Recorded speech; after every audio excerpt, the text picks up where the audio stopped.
Okay, welcome to another episode of Real Talk Podcast, where we discuss the cycle of starting, growing, and finding a way out of the real estate and mortgage sales business. Today, I'm super excited. I have Terry Roberts with me. He's been in the mortgage business for well over a decade. Yeah, he came out of the Marine Corps and went shortly into that line of work.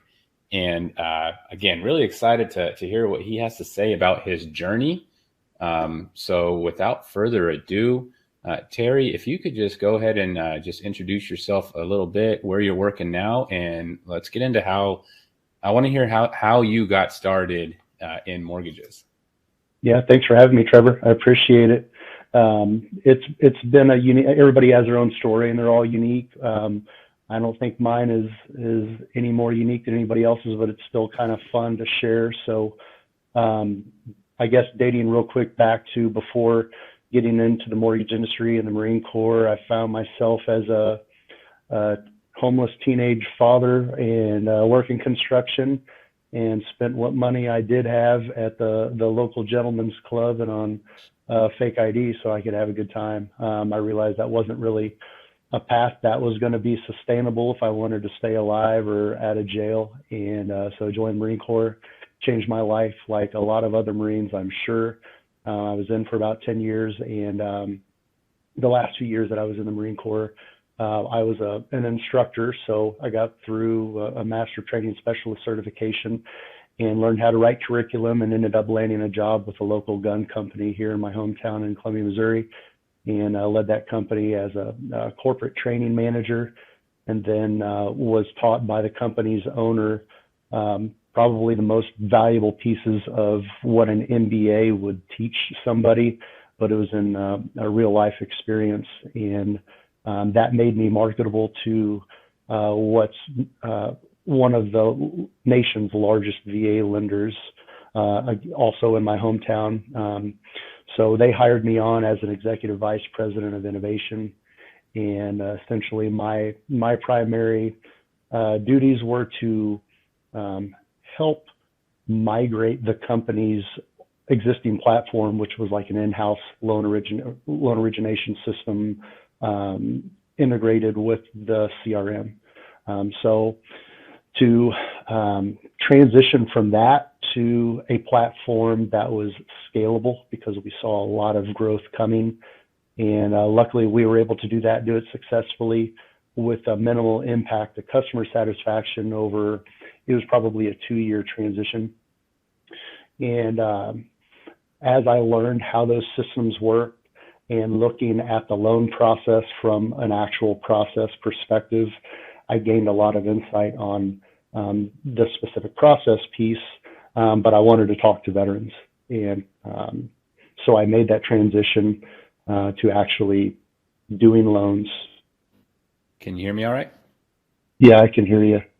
Okay. Sorry about that. Not sure what happened, man. All good. All good. Here we go. I got a guy that can chop it right off. So you cut out right when you were talking about you decided to, you saw the process and decided to move into originating. Yes. So I had a couple of years of managing processors and underwriters and closers and loan officers, all the way from having that initial conversation with the client and pulling credit to the actual celebratory call after closing, and documenting how that entire process worked from beginning to end, and looking at it so often to where I had the process memorized, and I looked at it from a perspective that even few loan officers look at, because a lot of loan officers, especially the great ones, they're salespeople and they're people, they're not process people. I'm more of a process person and force myself to become a salesperson, but because I can make my process fairly efficient, it gives me that extra time and energy that I need to be able to convert the deal. So as I learned that, I was like, man, I almost feel like I'm fishing in a barrel here and cheating the process, because I think I know it better than a lot of loan officers who've been doing this for a few years, because they're just responding, and I'm being proactive, looking at it from a process perspective. So I dove in, and I think I closed 50 deals my first I want to say 7 months. And then after a few years into it, it was between 400 and 500 families that I was helping a year. And I mean, that experience that I was gaining was the actual conversations that I was having with people that I didn't have before. I just continued to refine the process and gained a lot of experience in a short amount of time as a result. And yeah, I mean, I never really looked back at that point.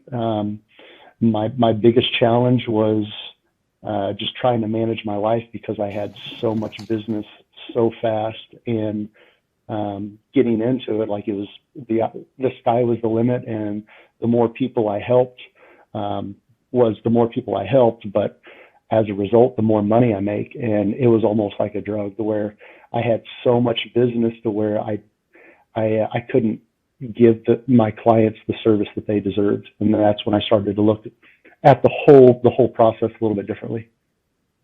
That is, man, that story really resonates with me. I went through a similar thing, and I found that speaking to veterans, as soon as I started doing that, businesses started flowing in, and then eventually ran into that same problem of like, how do I deal with all this business and still provide good service and like be home for my family? And I really want to dive into how you did that, but first I'm curious.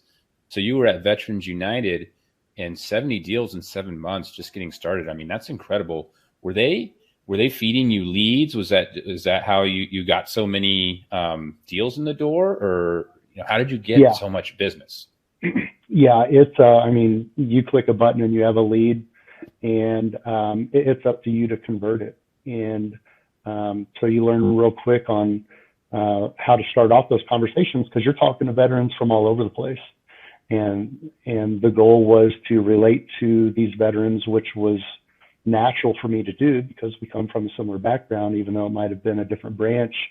And it was easier, I think, easier for me than a lot of people to be able to build that foundation and a relational bridge of trust to begin helping them out with their home loan benefit. But I still think even after that first year, um, I realized that just clicking a lead, clicking the button that's a Zillow lead or whatever it is, um, it was different than referral business.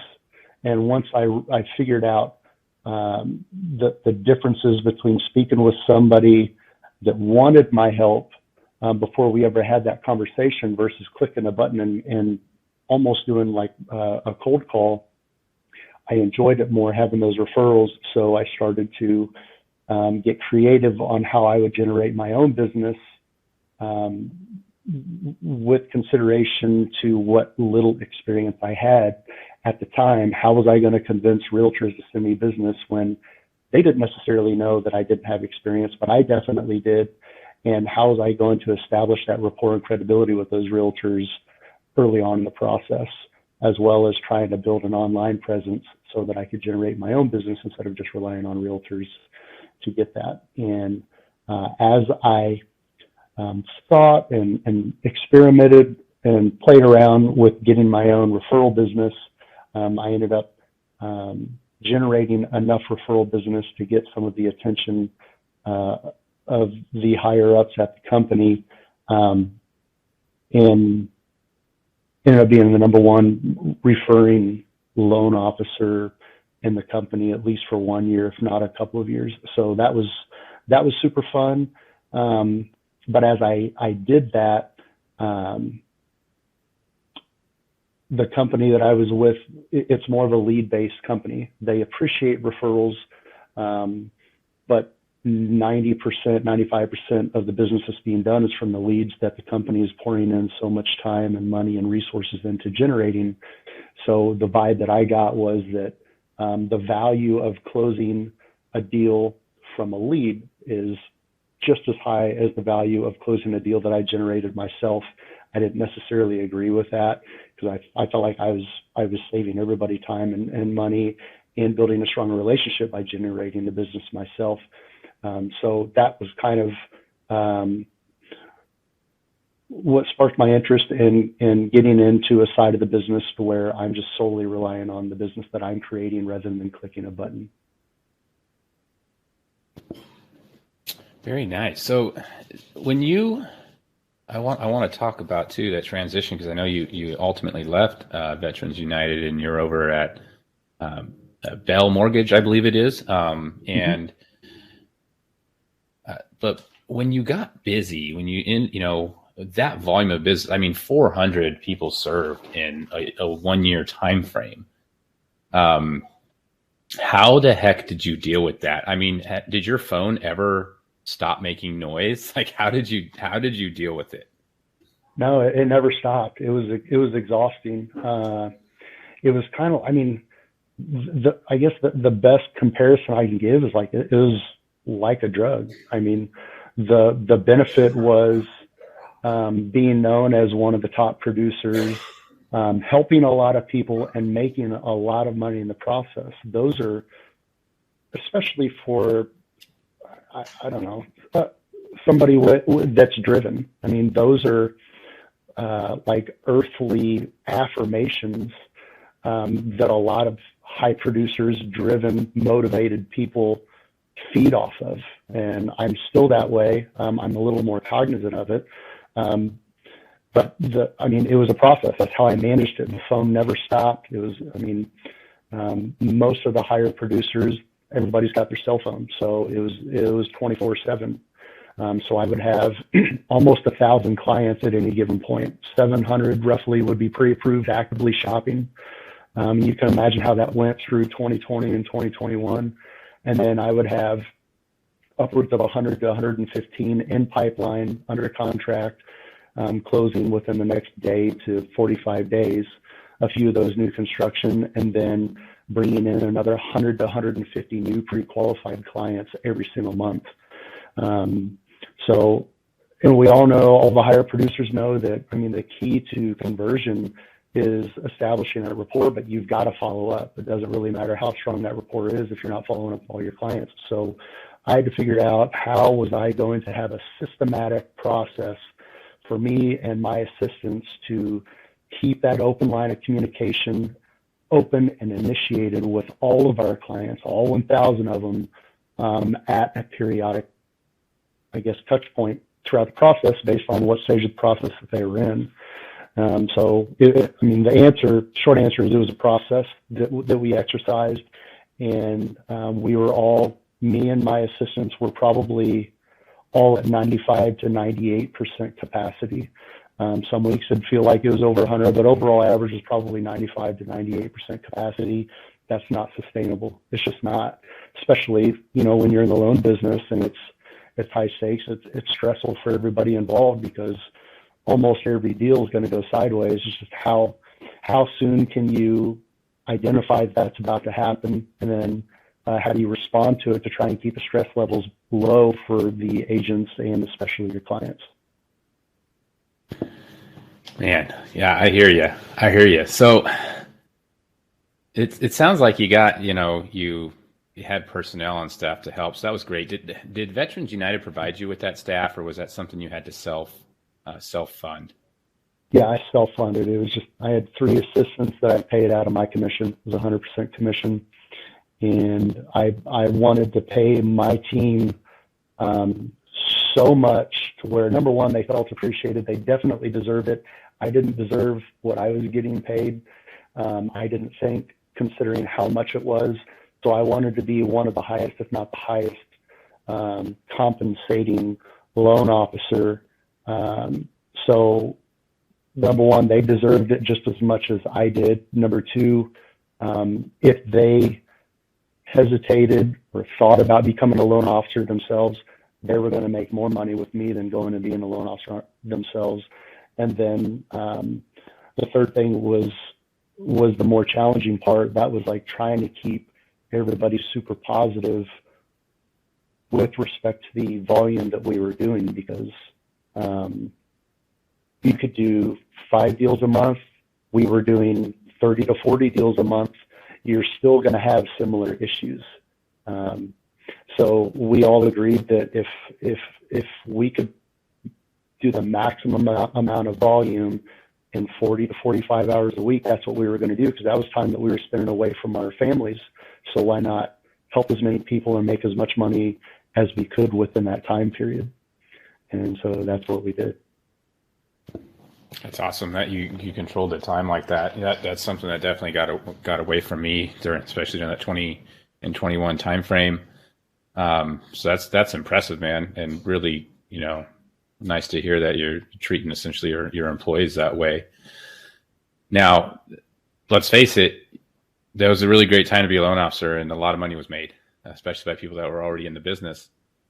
What did you do to position what are you doing to position yourself to be able to one day not have to spend those 45 to 50 hours a Mm-hmm. week, your phone blowing up all the time? How are you positioning yourself to be able to exit that? Yeah, so my wife is an extreme optimist. She calls me a pessimist. I say I'm a realist. So um, I think from day one, I anticipated this year coming and fourth quarter 22 happening. So even when times were super good, even when it was actually happening and I saw all the deals closing and getting these monster paychecks, I knew it was temporary. It was still even hard to believe that it was happening. And with that mindset, it was stashing as much away as I could, investing as much as I could, and living off of what I thought a worst case scenario would be if I stayed in the industry. So that gave me the opportunity to, number one, realize I, my only regret is I wish I would have realized it a little bit sooner, but last year, um, it was helpful. It still ended up being a really good year, but it gave me the opportunity to step back and say, I don't have to do this. I don't have to work, period. But if I do decide to work moving forward, I want to be able to actually um, see my family when they're looking at me and talking to me, and I'm not preoccupied on the 100 files that are under contract, or dreading the phone every time it rings or I get a text message. So as the market started to shift late Q3, Q4 last year, and then the company's processes started to change, it felt like I was starting to get squeezed a little bit, and I was fortunate enough to say I'm not going to keep doing this. So the most healthy thing for me to do is to step away, because I didn't have the discipline to stop clicking that button to keep those leads coming in. That was really hard because it was addictive. Like I said, it was almost like a drug. So I stepped away.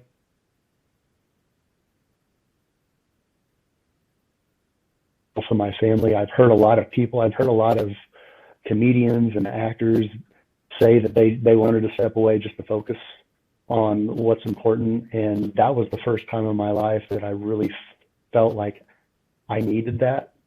And I understood what it meant. So I did it. I stepped away and was approached through another process that I was engaged in,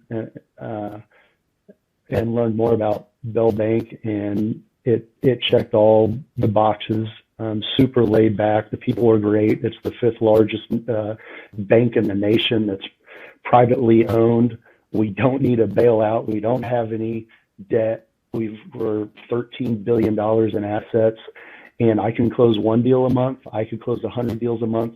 They don't care. They just want to make sure that I'm doing right by people, and they're giving me the resources and the operations team that I need to be able to get the deal done and do it well. So I made the transition. I took the rest of the year off last year, put the word out that I was going to stay in the industry, but I wasn't really going to plan on doing much until the beginning of the new year.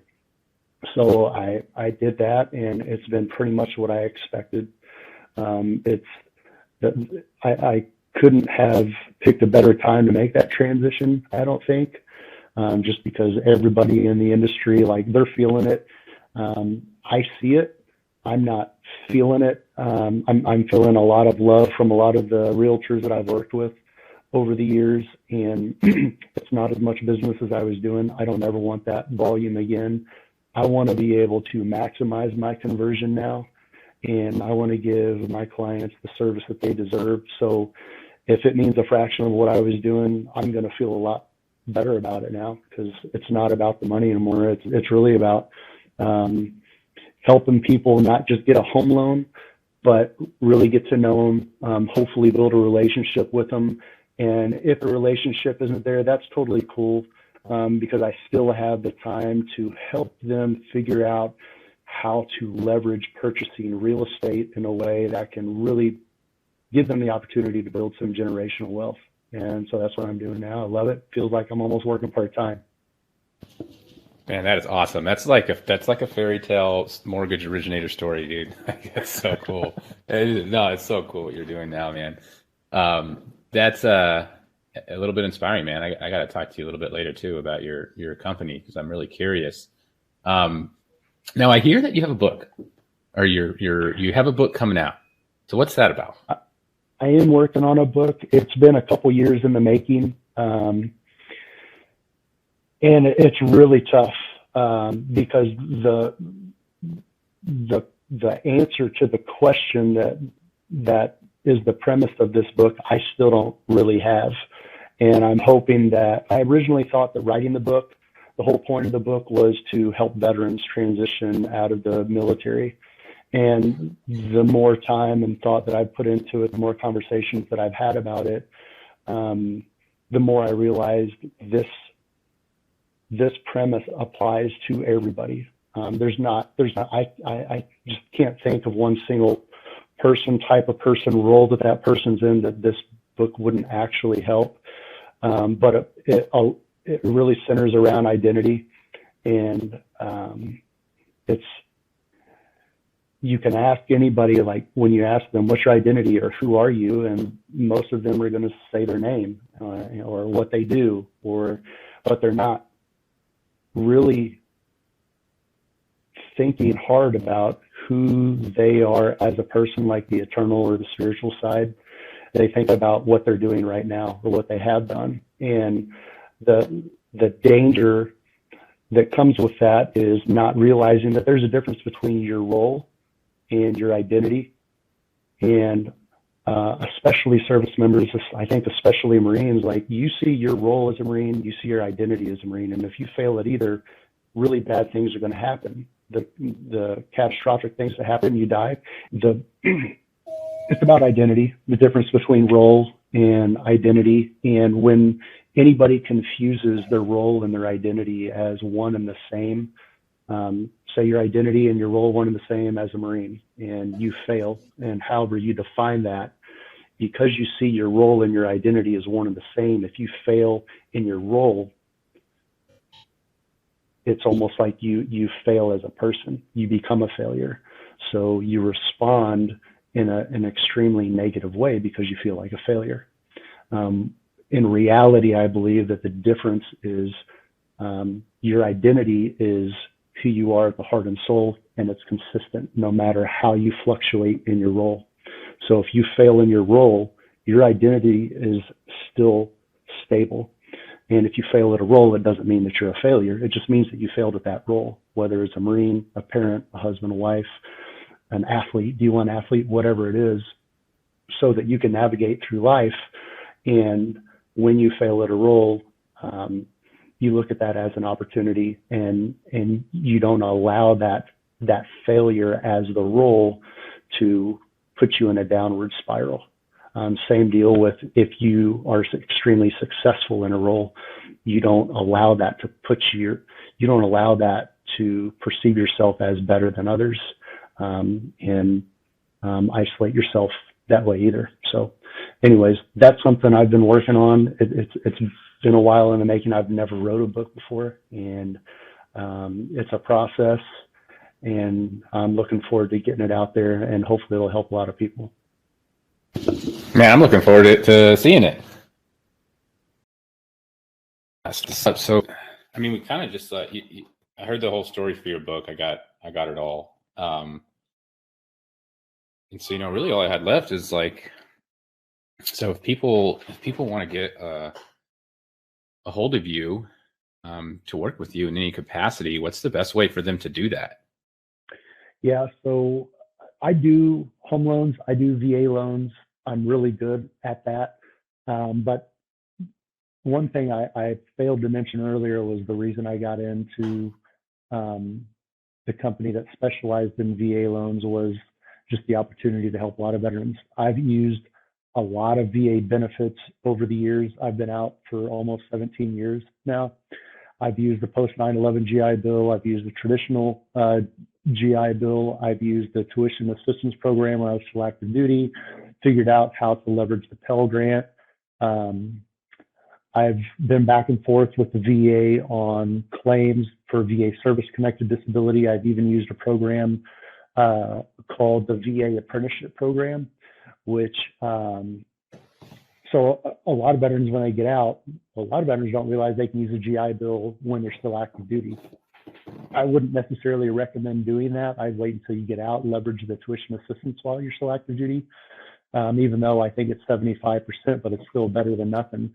Keep that GI Bill set aside until after you get out of the service, and then use that. But I used all of my GI Bill benefits in post 9/11, and then I also used the VA apprenticeship program, which basically means as long as your HR of your company is willing to fill out the paperwork for you monthly, and you fill out the paperwork to get the program approved to start using it, the job that you're doing, if it's related to the education that you have, and you have your employer write down however many hours you did per month with respect to your job and that education, you would receive your BAH for, I believe, up to 24 more months while working full-time, which is in addition, that's completely separate and independent of the GI Bill. A lot of veterans don't know that. So there's a handful of different VA benefits out there that I've been able to use. So I try and make myself available to educate veterans on those benefits as well, not just the VA loan, even though I know that inside and out. So anybody that has questions, you can follow me on social media. It's trying to think. I just changed my Instagram. I just created a new Instagram that's specific to mortgage tips. I think it's just called Mortgage Tips. So www.thehomeloanhub.com, or my contact information to my website for mortgages is terryroberts.com. And anybody can give me a call, 573-239-9631. Awesome, man. Cool. Well, I appreciate you coming on the show and giving us some great knowledge, throwing out some great tips for all kinds of people, veterans, lenders. It's very much appreciated. So thank you, Terry. Yeah, man. I appreciate the opportunity. Let's stay in touch. You bet. I'll have to have you back on too down the road if you don't mind. Looking forward to it. We'll give some updates.